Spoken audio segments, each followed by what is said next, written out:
एक और साल निकलने जा रहा है। 2026 सामने खड़ा है।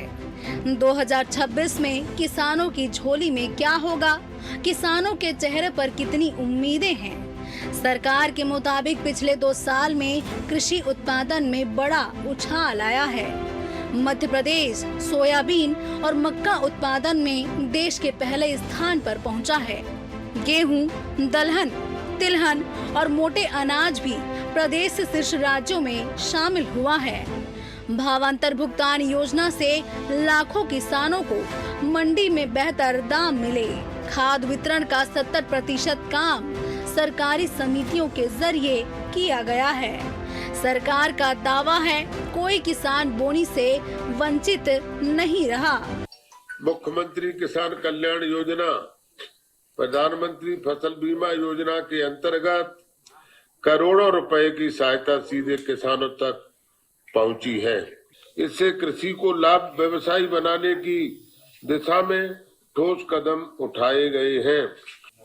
देश में मध्य प्रदेश मक्का एवं सोयाबीन के उत्पादन में प्रथम स्थान तथा गेहूं, उड़द, मसूर, चना, सरसों, कुल तिलहन, कुल दलहन और कुल खाद्यान्न, कुल मोटा अनाज में तृतीय स्थान पर है।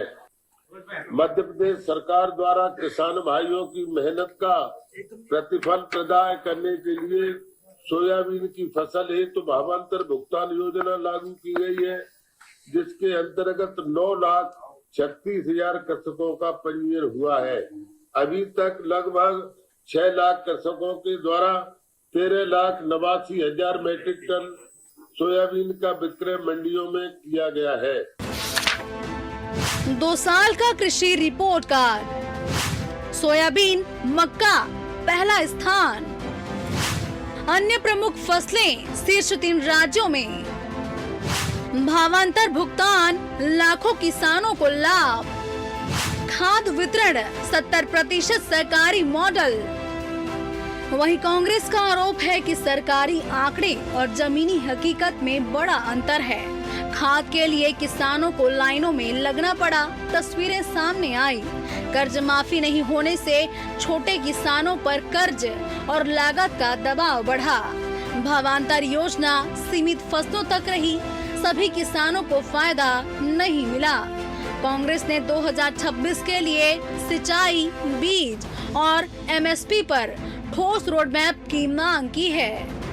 मोहन यादव जी, पहले ये बताएं, मध्य प्रदेश की सरकार किसानों की समस्या से बिल्कुल अनभिज्ञ है।